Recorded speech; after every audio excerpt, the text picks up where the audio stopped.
So previously I touched on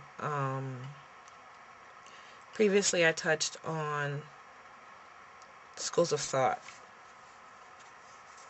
in regards to homeschooling. And there are many schools of thought or methods to homeschooling. Um, on one end of the spectrum would be unschooling or radical unschooling. On the other end of the spectrum, it would be classical homeschooling or what I like to call extreme classical homeschooling. And so right now I want to touch on unschooling. I'm not an unschooler.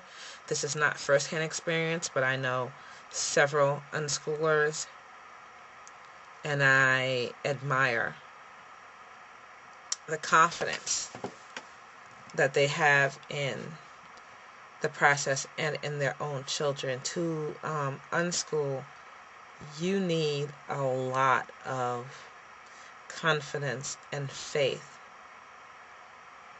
in your children. You have to believe that your children can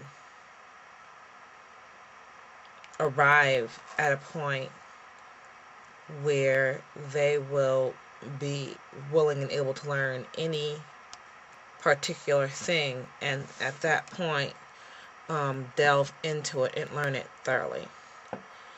Some examples of unschooling in action I've seen is a young man or young boy who at 11 couldn't read. He couldn't read because he had not been ready to read, is what this family felt, is what I have been told. But at this point, he saw that his younger brother was beginning to read, and that all of his friends in school and many out of school could read well. And he got to a point in his life where he decided that not being able to read was no longer acceptable for him.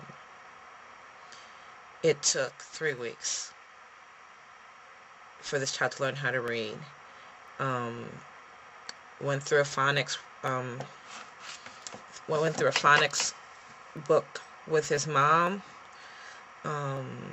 Turned on the closed caption on the television to force him to read what was going on the screen. And in 3 weeks, he was reading just as fluently as everyone else, as if he had been reading for several years. And this is how unschooling works.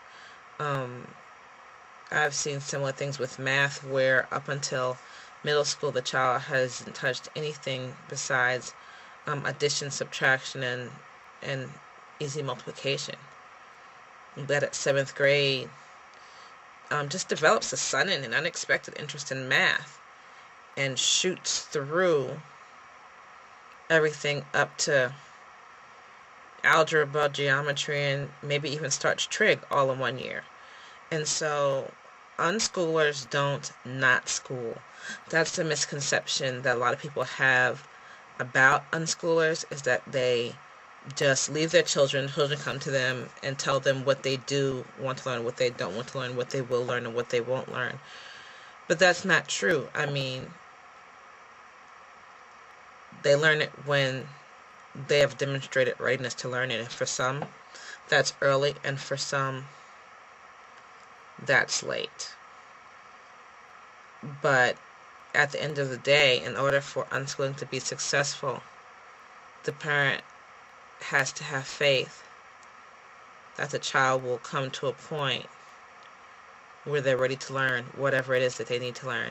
And the parent generally has a list of what they need to learn, and they generally have resources in the house, so the child is aware of things that they're eventually expected to learn. It's just waiting for signs, signals, or even a voiced demonstration of readiness. And that's how I understand unschooling to work. Am I an unschooler? No, I don't. I'm not one of the uber faithful. I'm more eclectic, but I do love the ideals of unschooling and have integrated unschooling in a sense to the way I homeschool my kids, as in unschoolers will allow their child to delve into any one subject that they want uninterrupted for any amount of time. And while I lean a little bit to more classical homeschooling in the morning and the afternoon, I do leave my children to their own resources to explore and delve into what it is that they love, what subject they're interested in. And I've seen great results. Thanks.